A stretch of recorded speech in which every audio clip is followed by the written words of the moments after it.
नमस्कार.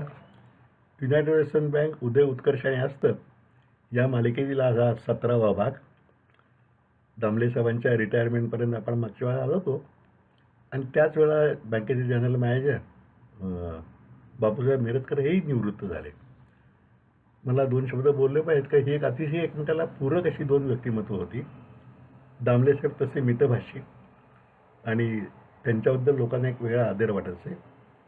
मिरजकरांचा स्वतःचा मनमोकळा आणि कोल्हापूरच्या रांगड्या मातीत त्यांचं तरुणपण गेल्यामुळे सगळ्यांशी थोडं बोलणं मोकळेपणानं असे आणि शिक्षण त्यांचं तर लवकरांना ग्रॅज्युएशनचे आत बाहेरच होतं, पण अतिशय समोरच्या माणसाला कसं आपलं म्हणणं पटवून द्यायचं ते अतिशय वाकबगार आणि शिवाय आपल्याबद्दल एक जवळीक निर्माण करण्यात त्यांचा हातखंडा होता. त्यामुळं अनेकदा दामल्यांच्याशी काही बोलायला माणसं करत असेल ती बापूंचं मोकळेपणाने बोलत किंवा एखाद्या माणसाला दामल्याला काही सांगायचं असलं काम तर ते बापूंच्या मार्फत सांगितलं जाईल. दोन्ही पूरक व्यक्तिमत्व एकमेकाला होती, त्यामुळं बँकेच्या प्रगतीला ह्या दोघांच्या पूरक व्यक्तिमत्वाचाही फार मोठा फायदा झाला. दामले साहेब रिटायर झाल्यानंतर अशोक पंडित हे स्टेट बँकेतून आलेले नवीन चेअरमन झाले. पंडितांची कारकीर्द 1982 ते 1986 अशी आहे. त्याचा आपण आता आढावा घेऊया. अशोक पंडित हे स्टेट बँकेत अतिशय हुशार आणि सक्षम अधिकारी म्हणून नावाजलेले होते. स्टेट बँकेचे चेअरमनपद बँकिंगमधील तज्ज्ञ असे सुनील तलवार भूषवित असत. तेव्हा त्यांनी अधिकाऱ्यांच्या विस्तृत अशा पसरलेल्या जाळ्यातून कुशाग्र व तल्लख असे काही अधिकारी निवडून त्यांना आपल्या तालमीत तयार केले होते. अशांची संख्या मर्यादित होती, पण स्टेट बँकेच्या प्रगतीचा ते कणा मानले जात. भावी काळातही ते भारतीय बँकिंग क्षेत्रात महत्त्वपूर्ण योगदान देतील असे मानले जात असे. त्या सर्व मंडळींना तलवारांचे हुशार लाडके अपत्ये म्हणजे इंग्लिशमध्ये त्याला ब्ल्यू आईड बेबीज ऑफ तलवार असं म्हणत असत बँकिंग सर्कलमध्ये. पंडित हे त्यापैकीच एक होते. तलवार स्टेट बँकेतून निवृत्त झाल्यावर कॉर्पोरेट सेक्टरमधील प्रथेप्रमाणे एकेकाची ही सर्व लाडकी अपत्ये नवीन मॅनेजमेंटची दोडकी होऊन त्यांना वेगवेगळ्या दूरस्थ ठिकाणी पाठवण्यात आले. त्यात पंडित आसाममध्ये गुवाहाटीला चीफ रिजनल मॅनेजर या पदावर गेले. तेथेही त्यांनी आपल्या कामाचा ठसा उमटवला होता. त्यांना स्टेट बँकेत ही प्रगतीच्या अनेक संधी उपलब्ध होत्या, परंतु तेथे सतत कोणाच्या तरी हाताखाली दुय्यम भूमिकेत काम करावे लागले असते. मुलांची शिक्षणे, उच्च शिक्षणे यासाठी कुटुंब मुंबईतच ठेवून ते लांब राहून करावे लागले असते. या दोन्ही त्यातही पहिल्या कारणामुळे त्यांनी युनायटेड वेस्टर्न बँकेच्या विचाराला होकार दिला होता. या बँकेच्या प्रमुखपदी येऊन आपले कर्तृत्व सिद्ध करून दाखवता येईल हा त्यांना आत्मविश्वास होता. चेअरमन आणि दामले आणि जनरल मॅनेजर मिरजकर हे एकाच वेळी निवृत्त झाल्याने उच्च पदावर पोकळी निर्माण झाली होती. भविष्यात अशी वेळ येऊ नये म्हणून संचालकांनी यावेळी चेअरमन व जनरल मॅनेजर निवडताना दोन प्रकारची काळजी घेतली होती. एक म्हणजे चेअरमन वयाने ज्येष्ठ असावा आणि त्याला 10 वर्षांचा तरी सलग कार्यकाल मिळावा म्हणून तो 50-52 वर्षाचा असावा. दुसरी म्हणजे जनरल मॅनेजर 45च्या आसपासचा असावा म्हणजे तो 10 वर्षात चेअरमनच्या तालमीत तयार होईल आणि पुढे स्वतः चेअरमन होऊन कार्यभार सांभाळेल. यामुळे आपोआपच नवीन चेअरमन बाहेरून आयात करावा लागणार नाही व त्यामुळे कारभारात सलगता राहील. हे दोन्ही निकष सुदैवाने पाळले गेले होते. पंडितांचे वय तेव्हा 53 होते तर मोडक 48 वर्षाचे होते. अर्थात हे दूरदृष्टीचे, पण दैवयोगाने भविष्यात कसे फलद्रूप होऊ शकले नाही हे आपण नंतर पाहूच. हे निर्णय आपण घेतो काही भावी काळाचा विचार करून, परंतु नियतीच्या मनात काही वेगळंच असतं. त्याप्रमाणे बँकेच्याही बाबतीत या निर्णयाच्या बाबतीत झालं. दामले यांच्या निवृत्तीपूर्वी महिनाभर मोडक जनरल मॅनेजर म्हणून जॉईन झाले खरे, पण तेव्हा बहुतांश काळ दामले यांच्या निवृत्तीपूर्वी शाखा भेटी वगैरे चालू असल्याने दामले यांच्या सखोल मार्गदर्शनाला मोडकांना मिळालं नाही. मोडक बँक ऑफ इंडियात उच्चपदी होते, पण एक नवे आव्हान व एक नवी संधी म्हणून त्यांनी युनायटेड वेस्टर्नच्या जनरल मॅनेजर पदासाठी औत्सुक्य दाखवले होते.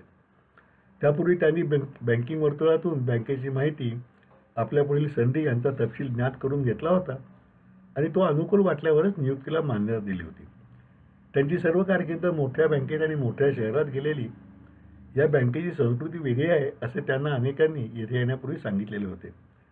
त्याचा प्रत्यय येण्याचा योगही त्यांनी शब्दबद्ध केला आहे. ते म्हणतात, दामले निवृत्त झाल्यावर एके दिवशी मी काम करीत असताना 85-90 वर्षाचे एक वृद्धग्रस्त काठी टेकत माझ्या केबिनमध्ये आले. त्यांचे ज्येष्ठत्व बघून मी त्यांना आदराने खुर्चीवर बसायची विनंती केली. ते बसल्यावर मी त्यांना काय काम आहे असे विचारले. म्हणत होते की एखादे काम खालच्या पातळीवर न झाल्यामुळे ते तक्रार घेऊन आले असतील. त्यांनी त्यावर उत्तर दिले की माझे काम काहीच नाही. मी या बँकेचा पहिल्यापासूनचा शेअर होल्डर आहे. जुनी मंडळी निवृत्त होऊन मोडक म्हणून नवीन जनरल मॅनेजर आहे समजले. म्हटले चला जरा बघून येऊ म्हणून सहज आलो होतो. एवढे बोलणे झाल्यावर नमस्कार करून व शुभेच्छा देऊन ते निघून गेले. मला मात्र लहान गावातील एखाद्या घरात नवी नवरी लग्न होऊन आली की शेजारपाजारची पोक्तबाई नवीन सूनबाई कशी आहे म्हणून बघायला येते, तेव्हा त्या नवरीला जसे वाटले तसे ते वाटले. अशाची मला सवय नव्हती, ती आता हळूहळू होणार होती, पण त्यातही आनंद व जिव्हाळाच होता हे मात्र जाणवले होते. हे पण मोडकांनी लिहून ठेवलेलं आहे. पंडित डिसेंबर 1982 रुजू झाले. पूर्वीच्या सर्व चेअरमनहून त्यांचे व्यक्तिमत्व अतिशय वेगळे होते. 5.5 फूट उंची, उत्तम शरीरयष्टी, सावळा नव्हे पण पूर्ण गोराईने असा वर्ण, सरळ नाक, सुंदर निगा राखलेली दाढी, डोळ्यावर चष्मा, रुंद कापा आणि वर रुपेरी छटा सुरू झालेले कुरळे केस असे त्यांचे आकर्षक व्यक्तिमत्व होते. बहुतेक वेळा ते उत्तम सूट व टायमध्ये सहजपणे वावरत, चष्म्यावरून समोरच्याच्या नजरेला आपली नजर भिडून ते बोलत. त्या बोलण्यातून त्यांचे सखोल ज्ञान प्रगट होत असे. मात्र या सगळ्या परिपूर्ण व्यक्तिमत्वाला काहीतरी न्यून असावे म्हणून त्यांचे बोलणे क्वचित अडखळे, ज्याला आपण स्टॅमरिंग म्हणतो, असा थोडासा त्यांच्या वाणीमध्ये दोष होता. थोड्याच अवधीत त्यांनी कागदावर आपली पकड बसवली. बँकेच्या अधिकाऱ्यांपासून कर्मचाऱ्यापर्यंत त्यांचा दरारा वाटे, परंतु पंडितांची संपूर्ण जडणघडण वेगळ्या संस्कृतीत झाली होती. साताऱ्यातील लोकात मिसळणे, सभा समारंभात जाणे हे त्यांना पटतही नसे व आवडतही नसे. पूर्वीच्या भाऊका गोडबोले दामले यांच्या पार्श्वभूमीवर सातारकरांना तो परकेपणा वाटत असे. पंडितांच्या दृष्टीने चेअरमनने काम उत्तम करावे, बँकेची प्रगती करावी म्हणजे झाले. कामाचा तो वेळ सोडून त्याला त्याचे स्वतःचे वेगळे आयुष्य असूच नाही काय असे वाटत असे. खरे तर पंडितांचाही सातारकरांचे दोघांचेही आपापल्या परीने बरोबर होते, पण निष्कारणच जुन्या नव्याची तुलना सुरू झाली होती हे मात्र खरे. त्यात पंडित कधी कधी रुबाबात पाईपने धूम्रपान करीत, कोणी मित्र आले तर ब्रिज खेळत. मग याची चर्चा बँकेच्या स्टाफमध्ये कुजबुजीच्या स्वरूपात चालू राहत असे. मात्र बँकिंगमध्ये पंडित किती तज्ज्ञ आहेत हे फक्त अधिकारी खातेदारांना समजत असे. ते पूर्णार्थाने प्रोफेशनल बँकर असल्याने आपले काम उत्तम करावे एवढेच त्यांचे तत्त्व होते. त्यासाठी रिझर्व्ह बँक, वेगवेगळ्या आर्थिक संस्था, नवनवीन कॉर्पोरेट बॉरोअर्स, उत्तम खातेदार यांच्याशी ते उत्तम वैयक्तिक संबंध ठेवीत. स्टाफशी जाता येता सहज गप्पा माराव्या हे त्यांना माहिती नव्हते, कारण आजपर्यंत तसे कधी त्यांनी केलेले नव्हते. युनायटेड सन बँकेतील ती संस्कृती असली तरी ते त्यापासून अलिप्त होते. त्या प्रारंभीच्या काळात 1-2 वेळा पार्टीजमध्ये माझी त्यांची गाठ पडली होती. गप्पाही झाल्या होत्या. त्यामधून मला त्यांची बहुसूत्रता जाणवली होती. बँकिंगमधील अद्ययावत घडामोडींबरोबरच साहित्य, संगीत आणि कला यांचेही त्यांना रसिक ज्ञान होते. याहून त्यांच्याशी जास्त परिचय झाला नव्हता आणि होण्याचे कारणही दिसत नव्हते. पण ते कारण निर्माण होण्याचा योग लवकरच झाला. दामले निवृत्त होऊन पुण्यात स्थायिक झाले असले तरी बँकेच्या घडामोडीवर त्यांचे बारकाईने लक्ष असे. बँकेतील अनेक अधिकारी व स्टाफकडून त्यांना सर्व गोष्टी समजत असत. बहुकाळ तर सातारा असल्याने त्यांना सर्व संचालकीय अधूनमधून भेटत असत. तेव्हाच्या संचालक मंडळातील श्रीमान बाबुरावजी पारखे आणि पी.जी. भागवत पुण्यात असत, तर मुकुंदराव दापके, अप्पासाहेब साठे, हरिभाऊ आपटे आणि कांतीबाई शहा साताऱ्यातीलच होते. वसंतराव करंदीकरांचं नुकतंच निधन झाल्याने ती जागा रिक्त होती. साताऱ्यातील सर्व संचालक तेव्हा 65 ते 75 या वयोगटातील व जुन्या सातारकर संस्कृतीत वाढलेले, बँकेची संस्कृती जपणारे होते. पंडितांचे नेतृत्व म्हणून बँकेचा कारभार गतीने चालला होता, पण बहुधा 4-5 महिन्यांच्या कालावधीत या जुन्या आणि अनुभवी मंडळींना कार्यशैलीतील फरकामुळे बँकेच्या जुन्या संस्कृतीत बदल होईल काय अशी शंका वाटायला लागली असेल. कदाचित त्या फरकामुळे सातारचे बँकेवर असणारे प्रभुत्व नष्ट होईल काय अशी भीती अंधुक त्यांच्या मनात येऊ लागली असावी. तेव्हा संचालक मंडळातील रिक्त असलेल्या एका जागेवर साताऱ्यातील जर एखादा त्यामध्ये तरुण, बऱ्यापैकी जनसंपर्क असलेला आणि वेळप्रसंगी वाईटपणा घेऊनही परखडपणे आणि निस्वार्थीपणे हे सर्व सांभाळणारा असा माणूस संचालक म्हणून स्वीकृत करून घ्यावा काय असा विचारप्रवाह त्या जुन्या लोकांच्या मनात आला असावा. अर्थात यासंबंधी तपशील मला पूर्णपणे ज्ञात नाही, पण परिस्थितीचा निर्देश मात्र तसाच आहे. अन्यथा काहीही चर्चा पूर्वी कधीही झाली नसताना त्यासंबंधी दामले यांनी माझ्याकडे विचारणा केलीच नसती. एके दिवशी दामले घरी आले आणि मला म्हणाले, तुझ्याशी बँकेबाबत थोडे बोलायचे आहे. तेव्हा भाऊ का घरी नव्हते, किंवा तशी खात्री करून दामले घरी आले असावेत. ते म्हणाले, बँकेतील होत असलेले बदल तुला लोकांच्याकडून समजत असतीलच. आता ते संचालक अनेक वर्षे बोर्डावर आहेत. बँकिंग कायद्याच्या नवीन नियमाप्रमाणे संचालक पदावर राहण्याची 8 वर्षाची कमाल मर्यादा आली आहे. ती अद्याप लागू झाली नाही, पण लवकरच होईल. तेव्हा या सर्वांना निवृत्त व्हावे लागेल. शिवाय ते सर्व ज्येष्ठ आहेत. तेव्हा साताऱ्यातील कुणी जुन्या परंपरा सांभाळू शकेल असा तरुण माणूस बोर्डावर असला पाहिजे. तू त्या दृष्टीने आम्हास योग्य वाटतोस. तुला स्वीकृत करून घेतील. तेच तुला सांगायचं होते म्हणून मी आलो होतो. तू संमतीपत्र दे, म्हणजे बोर्डाच्या पुढच्या मीटिंगमध्ये तुझे कोऑप्शन करून घेईल. कोऑप्शनने स्वीकृत संचालक करून घेणार. मला आश्चर्याचा धक्का होता. मी नम्र पण स्पष्ट शब्दात ठाम नकार दिला. त्या नकाराचे आश्चर्य वाटायची आता त्यांची पाळी होती. त्यांनी कारण विचारल्यावर मी माझी भूमिका सांगितली. भाऊकाकांच्या व्यक्तिमत्वाचा, भाऊकाका म्हणजे माझे वडील, भाऊकांच्या व्यक्तिमत्वाचा प्रभाव सर्व क्षेत्रात किती मोठा आहे तुम्हाला माहीत आहे. शिक्षण पूर्ण करून त्यांचाच व्यवसाय पुढे चालवायला लागल्यावर मलाही तो हरघडी जाणवू लागला. त्यामुळे मी काही स्वकर्तृत्वाने केले तरी त्याचे श्रेय मला मिळणार नाही. लोक म्हणत राहणार की वडिलांच्यामुळेच हे यश मिळाले. त्यामुळे मी असे ठरवले की भाऊका ज्या क्षेत्रात किंवा संस्थेत असतील तेथे आपण जायचे नाही. आपली नवनवीन क्षेत्रे निवडून त्यात काम करायचे. म्हणजे अपयश आले तरी ते आपले, किंवा यश मिळाले तरी तेही संपूर्णपणे आपले.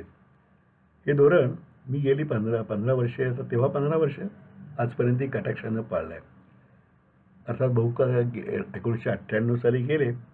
त्यानंतर भाऊकांच्या काही संस्थात मला जावं लागलं, पण त्या लोकांचा आग्रह आणि दुसरा तरुणोपाय नव्हता म्हणून.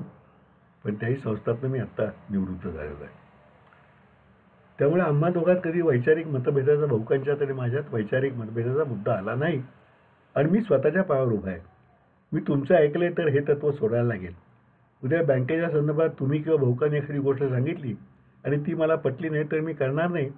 मग आपल्यातच दुरावा येईल. शिवाय माझे गुण आणि दोषी मला माहीत आहेत. मी जे पटेल ते परखडपणे बोलतो, त्यामुळे माणसे दुखावतात आणि क्वचित दुरावतातही. शिवाय बँकिंगचा मी अभ्यास केला असला तरी त्यात तज्ज्ञ नाही. तेव्हा हा सगळा विचार करता तुम्ही जरी हे पद प्रस्तावित करून माझा बहुमानच करीत असलात तरी मला ते नको आहे. मी आहे तिथं सुखात आहे. हे सर्व सांगून होईपर्यंत भाऊकाही घरी आले होते.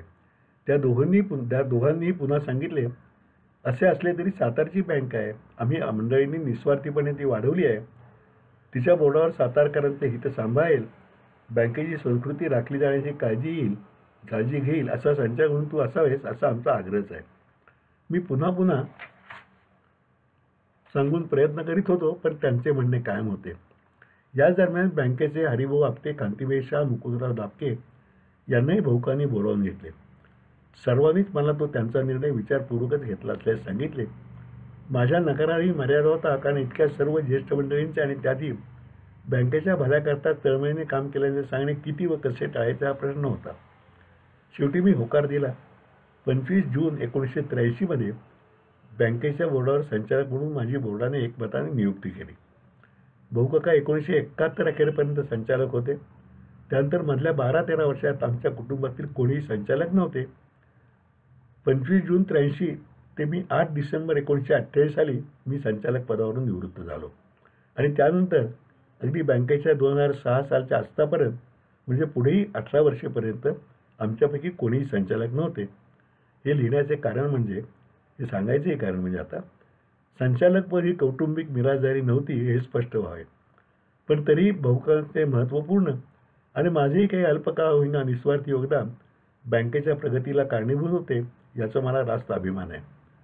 कदाचित यामुळे संचालकपदी नसतानाही जेव्हा बँक अडचणीत आली तेव्हा भागधारक आणि खातेदारांनी संचालकांच्याकडे विचार न करता मला सल्ले विचारले. त्या वेळेला बँकेला शक्य ते सर्व सहाय्य करायचा प्रयत्न मी केलाच. पुढे दुर्दैवाने असे हितकारक सल्लेही मानले गेले नाहीत व कदाचित त्यातून अस्त उडवला. त्या अस्ताची वेदना आणि खंत यांनीच मला हा इतिहास लिहायला आणि सांगायला प्रवृत्त केले, हेही सत्यच आहे. असो, तेव्हा संचालक मंडळाची बैठक महिन्यातून बहुधा 2दा होई. साधारणपणे दुसऱ्या व चौथ्या शनिवारी दुपारी 1 ते 5 वाजेपर्यंत ती चालत असे. बँकेने तेव्हा चेअरमनसाठी गाडी घेतली होती, पण संचालक स्वतःच आपल्या गाडीने किंवा रिक्षाने येत. मी बहुधा स्कूटर वापरत असे. मीटिंगचा भत्ता म्हणून ₹100 दिले जात. मीटिंग दरम्यान 2-3 वेळा चहा होई आणि प्रत्येकापुढे एका बशीत काजू वगैरे सुकामेवा व बिस्किटे असत. पण ती एकदा ठेवल्यानंतर पुन्हा भरण्याची प्रथा नव्हती. क्वचित एखादे वाढदिवस वगैरे निमित्त असले तर तो संचालक घरी जेवणास बोलावून पक्वान्नाचे जेवण दे, पण ते मीटिंगपूर्वी असल्याने हात राखूनच जेवावे लागे. संगणक आलेले नसल्याने टाईप करून त्या दिवशीचे कामकाज, रिपोर्ट्स, लोन प्रपोज असलेली फाईल संचालकापुढे असे. पंडित अध्यक्षपदी बसत. दोन्ही बाजू संचालक ज्येष्ठतेनुसार बसत आणि त्यांच्या खुर्च्याही ठरलेल्या असत. मीटिंगसाठी मोडकही उपस्थित असत आणि सेक्रेटरी कुरुंदवाडकरही असत. याशिवाय ज्या विभागाचे काम असेल त्याच्या सहाय्यक व्यवस्थापकांना त्या त्यावेळी बोलावले जाई. चर्चा मराठीतूनच चाले आणि ती खेळीमेळीच्या वातावरणात होईल. अधूनमधून विनोद वगैरेसाठी मुभा असे. रिझर्व्ह बँकेची नवीन सर्क्युलर, शेअर ट्रान्सफर्स विभागाचे अहवाल, चेअरमनने आपल्या अधिकारात मंजूर केलेल्या कर्जाची माहिती आणि बोर्डाच्या कार्यकक्षेत येणाऱ्या मंजूरसाठी येणारी लोन प्रपोजल्स असा नेहमीचा अजेंडा असे. त्याशिवाय तो संपल्यानंतर 15-20 मिनिटे तरी अनौपचारिक चर्चा होईल. तेव्हाच्या संचालकात मी सर्वात लहान असल्याने पहिल्या 1-2 मीटिंगनं माझी अभ्यासकाचीच भूमिका होती. 1963 मी B.Com झालो तेव्हा कॅम्पस इंटरव्ह्यूची प्रथा नव्हती, पण तरीही पुणे विद्यापीठात B.Comला पहिल्या आलेल्या 5 विद्यार्थ्यांना बँक ऑफ इंडियाचे T.D. कंसारा यांनी अभिनंदनाची पत्रे पाठवून जॉब ऑफरही केला होता. मी त्यामधील एक असल्याने ते पत्र मलाही आले होते. तुम्ही प्रोबेशनवर ऑफिसर म्हणून आमच्याकडे येत असाल तर तुमचे स्वागत आहे, अशी ती ऑफर होती. त्यावेळेला काही ती स्वीकारावी असा मोह झाला होता, पण नंतर लॉ करून सातालाच परत येऊन वडिलांचा कर सल्लागाराचा व्यवसाय पुढे चालवायचा असल्याने तो मोह आणि पर्यायाने बँकिंग क्षेत्रातील प्रवेश टाळला होता. 20 वर्षानंतर त्याच क्षेत्रात पण वेगळ्या म्हणजे संचालकाच्या भूमिकेत माझा प्रवेश झाला होता. अभ्यास करून प्रावीण्य मिळवण्याचा आणि त्या भूमिकेला न्याय देण्याचा निश्चय मनात दृढ होत होता. आज इथेच थांबूया. उद्या पुढचा भाग.